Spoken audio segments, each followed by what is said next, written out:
ప్రభుత్వంలో కీలకమైన హోం మంత్రిత్వ శాఖ నిర్వహిస్తున్నటువంటి వంగలపూడి అనిత గారు ఇటు విపక్షంలోనూ స్వపక్షంలోనూ తీవ్ర విమర్శలు. ఒకటి, తన పనితీరుతోనే ఎదుర్కొంటున్నారు. రెండు, తన సంబంధం లేని విషయాల్లో తన కమెంట్లు, కొన్నిట్లో తన హావభావాలు, ఇంకా రకరకాలుగా లేండి, అటు కూడా విమర్శలు ఎదుర్కొంటూ ఉన్నారు వంగలపూడి అనిత గారు.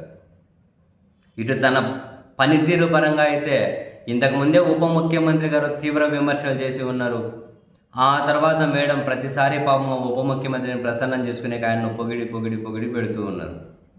తాజాగా ప్రారంభమైనటువంటి కలెక్టర్ల సమావేశంలో 2 రోజులు ప్రారంభమయ్యాయి. మొదటి రోజు ముఖ్యమంత్రి చంద్రబాబు నాయుడు గారు బహిరంగంగానే వంగలపూడి అనిత గారి గాలి తీసేసినట్లే. ఎందుకని? తన పనితీరులో చివరి స్థానంలో నిలిచారని చెప్పి ముఖ్యమంత్రి గారే స్వయానా ప్రకటించారు.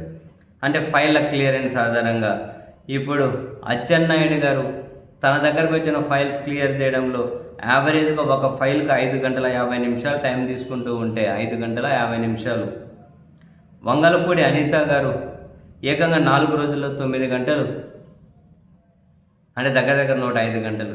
అచ్చెన్నాయుడు గారు యావరేజ్గా 5 గంటలు తీసుకుంటుంటే వంగలపూడి అనిత గారు యావరేజ్గా 105 గంటలు టైం పైన తీసుకుంటున్నారట. నెల మొత్తం 6వ 7వ ఫైల్ క్లియర్ చేస్తూ ఉన్నారు అని. డిప్యూటీ సీఎం గారేమో యావరేజ్గా ఒకరోజు 18 గంటల 40 నిమిషాలు టైం తీసుకుంటూ ఉన్నారట. లోకేష్ గారేమో ఒకరోజు 2 గంటల 53 నిమిషాలు సమయం తీసుకుంటున్నారట. ఈ విధంగా మంత్రులు ఈ విధంగా పనిచేస్తున్నారనే దాని మీద చంద్రబాబు నాయుడు గారు వాళ్ళ పనితీరు మీద బహిరంగంగానే వ్యాఖ్యలు చేశారు.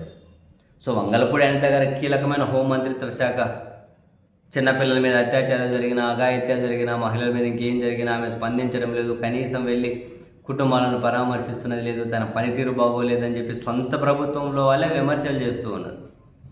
మరొకవైపు తనకు సంబంధం లేని విషయాల్లో హోం మంత్రిగా ఉన్న వంగలపూడి అనిత గారు ఇన్వాల్వ్ అయ్యి ఏంటో సంబంధం లేని కమెంట్లు అన్నీ చేసుకొని అండ్ ఈలలు, కొన్నిసార్లు కేరింతలు, కొన్నిసార్లు హావభావాలు కూడా చాలా తీవ్ర చర్చనీయాంశం అవుతూ ఉన్నాయి. బహుశా ఇవన్నింటినీ కూడా క్రోడీకరించి ఈ విమర్శల నుంచి ఎలా తప్పించుకోవాలి, మనం ఎలా ఓవర్కమ్ చేసుకోవాలి అని బహుశా హోంమంత్రి గారి చుట్టూ ఉన్నటువంటి తన టీం అయినా కూడా తనకు బ్రీఫ్ చేయడం లేదా, లేకుంటే చేసిన మేడం వినడం లేదా, ఇది స్వపక్షంలోనూ విపక్షంలోనూ పనితీరు విషయంలోనైనా అవుట్ ఆఫ్ ది వర్క్ అయినా అన్ని రకాల విమర్శలు. మంచి అవకాశం వచ్చింది, చాలా హుందాగా తన బాధ్యతలు కనుక సక్రమంగా నిర్వర్తిస్తే ఒక మంచి హోంమంత్రిగా పేరు సంపాదించుకోవచ్చు కదా. ఏంటో ఎంతసేపు ఉన్న ఈ మేడం ఈ పనితీరు ఏంటో, వ్యవహార శైలి ఏంటో ఏదో ఒక ముక్క అర్థం కాదు సీరియస్లీ.